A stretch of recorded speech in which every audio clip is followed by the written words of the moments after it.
Robert, le directeur régional des finances publiques de La Réunion. Je suis accompagné de Christelle Portier. Bonjour. Bonjour, adjointe du directeur régional. Merci de vous être rendu disponible pour cette invitation à la présentation de la campagne déclarative de l'impôt sur le revenu 2024. C'est pour nous et pour l'ensemble des citoyens à la fois un exercice habituel, ça revient tous les ans. C'est le principe ou l'une des caractéristiques des impôts, et puis en même temps un moment qui est assez important et marqueur pour les contribuables et pour les services et les agents des finances publiques qui sont chargés de les accompagner pendant cette campagne de déclaration des revenus et d'essayer autant que faire se peut, et plus encore chaque année, de leur faciliter leur vie. À partir d'aujourd'hui, vous avez 40 millions de Français, dont 560 000 Réunionnais, qui sont invités à déclarer leurs revenus, et ce jusqu'à la date limite du 5 juin, pour ceux qui télédéclarent, c'est-à-dire la majorité, on y reviendra. C'est jusqu'au 21 mai, c'est-à-dire plutôt pour les quelques Réunionnaises et Réunionnais qui déclarent encore sous forme papier. Il y en a sur ces points. Avec Christelle Portier, on vous présenter les principaux éléments de la campagne déclarative, auquel on vous a remis le support. On ne va pas vous le lire ou revenir de manière détaillée sur l'ensemble de ces points, mais sur quelques-uns seulement. Il y a par ailleurs un dossier de presse nationale. La ministre Amélie de Montchalin, la ministre du Budget, a tenu ce matin une campagne de presse qui présente à l'ensemble des médias nationaux les principales caractéristiques de la déclaration de revenus. Donc on fera plutôt des focus sur la Réunion, ce qui est susceptible de concerner le plus directement les contribuables réunionnais. On vous présentera ainsi des statistiques, des éléments de calendrier, les principales nouveautés. Vous verrez qu'elles sont finalement peu nombreuses. La manière dont les contribuables peuvent être accompagnés dans l'exercice de cette démarche. Et puis on vous parlera également de choses dont on parle assez peu souvent, mais qui concernent le contrôle fiscal et la façon dont, dans le cadre de cette campagne notamment, on procède à des opérations de contrôle.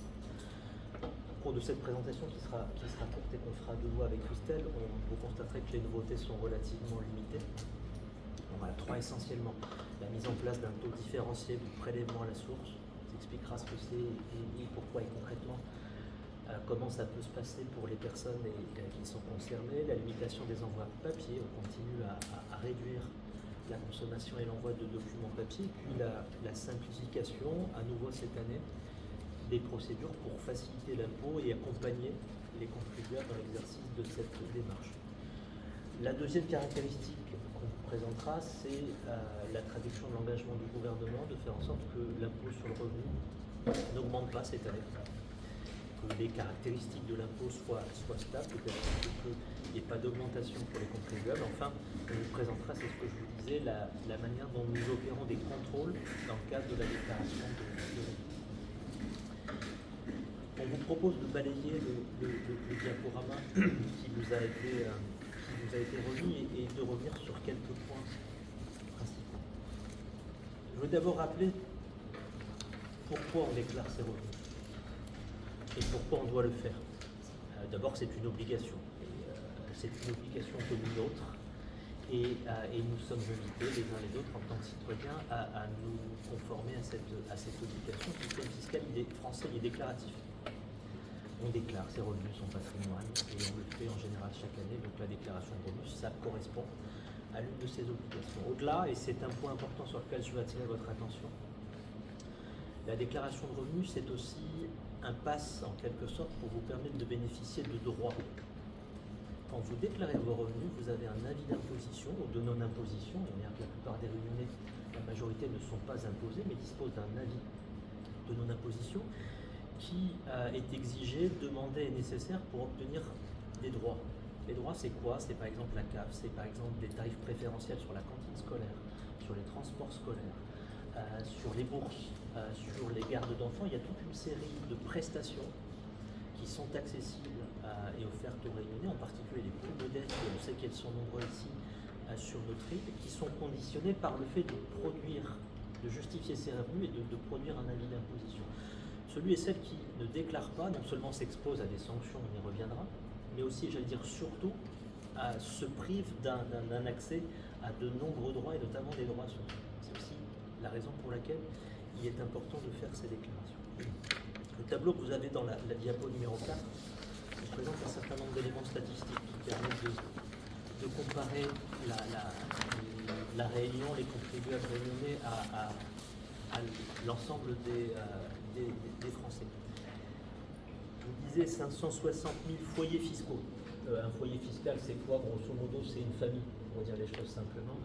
Parfois, une famille, c'est une seule personne, parfois, c'est une famille plus nombreuse. Les foyers fiscaux, ce sont celles et ceux qui doivent déclarer le revenu. Donc, on 560 000 à La Réunion, rapporté à 40 millions au niveau national. Donc, La Réunion, c'est 1,5% grosso modo du total national en matière de contribuables à l'impôt sur le revenu. L'impôt sur le revenu à La Réunion, l'an passé, c'était 580 millions d'euros. On va rapporter ça aux 90 milliards à peu près, 95 pardon, que ça pèse au niveau national. Et le simple rapport entre les deux chiffres, La Réunion 1,5% des contribuables et 0,5% du montant de l'impôt sur le revenu, ça illustre le fait qu'on a un territoire qui n'est pas l'un des plus riches du national. Dans les Hauts-de-Seine, vous avez des rapports qui sont tout à fait différents. On l'illustre aussi, et c'est une vraie et la principale en vérité singularité réunionnaise, par le taux d'imposé à l'impôt sur le revenu. On déclare et puis en fonction du montant des revenus, vous êtes imposé ou vous ne l'êtes pas. Et à La Réunion, vous avez 25% seulement des foyers fiscaux réunionnais qui sont au final redevables d'impôt sur le revenu, qui sont imposés. Et donc à l'inverse, 75% des réunionnais ne sont pas imposés à l'impôt sur le revenu. C'est une vraie différence par rapport